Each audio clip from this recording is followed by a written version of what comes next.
नारियल राजकुमार। बहुत समय पहले दूर इंडो चाइना में एक गरीब महिला रहती थी। उसका केवल एक बेटा था जो इतना अजीब था कि बिल्कुल नारियल जैसा दिखाई देता था और इसलिए उसे सब नारियल सर कहते थे। उसके हाथ पांव नहीं थे, केवल एक छोटा सा सिर था जो नारियल जैसे शरीर पर टिका था। फिर भी वो इतना बुद्धिमान और चतुर था कि सबको प्रिय लगता था। एक दिन छोटे नारियल सर ने अपनी माँ से कहा, राजा के पास जाओ और कहो कि मैं उसके बैलों का रखवाला बनना चाहता हूँ। आश्चर्यचकित माँ ने पूछा, तुम्हारे न हाथ हैं न पैर, तुम बैलों की देखभाल कैसे करोगे? लेकिन बेटे ने कहा, उसकी चिंता मत करो, वो मुझ पर छोड़ दो। राजा ने नारियल सर से मुलाकात की। उसकी बुद्धिमानी और चतुराई देखकर वो आश्चर्यचकित रह गया। उसने उसे बैलों का रखवाला बना दिया। अगले दिन एक सेवक ने नारियल सर को एक बैल पर बिठाया और वो झुंड को चरागाह ले गया। राजा की 3 बेटियां थीं जिन्हें बहुत सादगी से पाला गया था और घर के सारे काम सिखाए गए थे। दोपहर में सबसे छोटी बेटी भोजन लेकर चरागाह गई। नारियल सर ने उसे देखा, घास पर लुढ़कते हुए उसके पैरों के पास रुक गया। लड़की ने उसे भोजन दिया और घर लौट गई। उस रात जब बैल सुरक्षित लौटे तो राजा प्रसन्न हुआ कि एक भी बैल गुम नहीं था।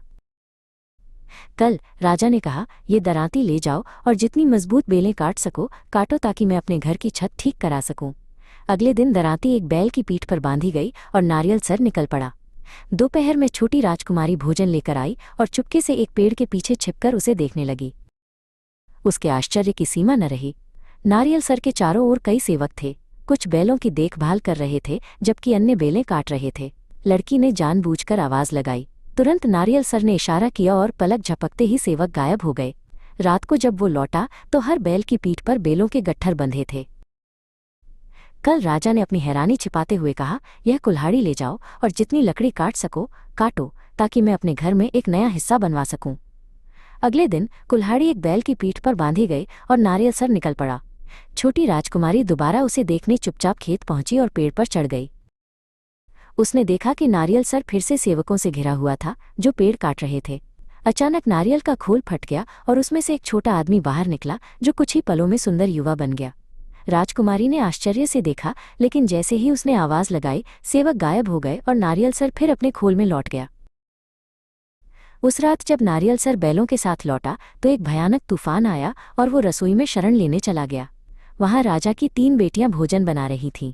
2 बड़ी बेटियां बहुत रूखी थीं। तुम्हारी जगह अस्तबल में है, रसोई में नहीं, उन्होंने कहा। लेकिन सबसे छोटी ने मुस्कुराकर उसका स्वागत किया। नारियल सर ने उसकी दया देखकर उससे प्रेम कर लिया। उसने अपनी माँ को राजा के पास विवाह का प्रस्ताव रखने भेजा। राजा उसकी बुद्धिमानी और साहस से प्रभावित हुआ और सहमत हो गया। आश्चर्य की बात ये कि छोटी राजकुमारी ने तुरंत हाँ कह दी। विवाह शीघ्र ही संपन्न हुआ। वे खुशी खुशी जीवन बिताने लगे। दिन में नारियल सर केवल नारियल राजकुमार रहता, लेकिन रात को वो अपने नारियल के खोल से बाहर आकर सुंदर युवक बन जाता। उसने अपनी पत्नी से कहा कि वन देवता ने उसे जादुई शक्तियां दी हैं। लेकिन राजकुमारी को अपने पति का फिर से नारियल बन जाना अच्छा नहीं लगता था। एक रात उसने वो खोल छिपा दिया। अगले दिन वो कहीं नहीं मिला। राजकुमार हमेशा के लिए सुंदर युवक बना रहा। सब लोग चकित और प्रसन्न हुए, केवल बड़ी बहनें ईर्ष्या से भरी रहीं। कुछ समय बाद राजकुमार अपनी पत्नी और उसकी दोनों बहनों के साथ एक यात्रा पर निकला। राजकुमारी की अंगूठी में एक जादुई पन्ना था जो बहुत सुंदर था। दोनों बहनों ने उसे उतार कर देखने की जिद की। उसने अंगूठी उतार दी, लेकिन बहनों ने झगड़ते झगड़ते उसे समुद्र में गिरा दिया। बिना सोचे समझे छोटी राजकुमारी पानी में कूद पड़ी, लेकिन वो वापस न लौटी। जहाज बिना उसके लौट आया।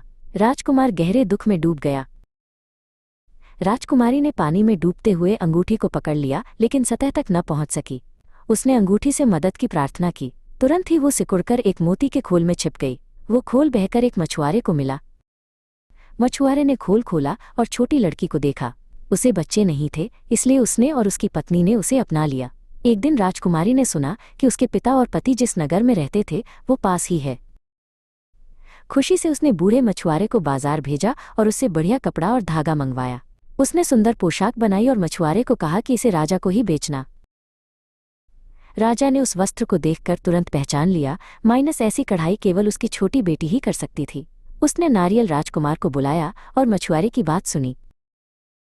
तुरंत ही राजकुमार रथ में बैठा और मछुआरे को साथ लेकर झोपड़ी की ओर चल पड़ा। राजकुमारी ने अंगूठी से प्रार्थना की और अपने असली रूप में लौट आई। राजकुमार ने खुशी से उसे गले लगा लिया। वे दोनों राजा के पास लौटे। वहां एक भव्य स्वागत भोज आयोजित किया गया। नवदंपति बहुत प्रसन्न थे। उन्होंने चाहा कि बड़ी बहनों को कठोर दंड न दिया जाए, इसलिए उन्हें मछुआरे की झोपड़ी में रहने भेज दिया गया। मछुआरे और उसकी पत्नी को सुंदर घर और खेत उपहार में दिए गए। बड़ी बहनों ने अपनी ईर्ष्या छोड़ दी और सबने मिलकर कई वर्षों तक खुशी खुशी जीवन बिताया। कहानी की शिक्षा: सच्चा प्रेम, दया और बुद्धि हमेशा ईर्ष्या और क्रूरता पर विजय पाते हैं।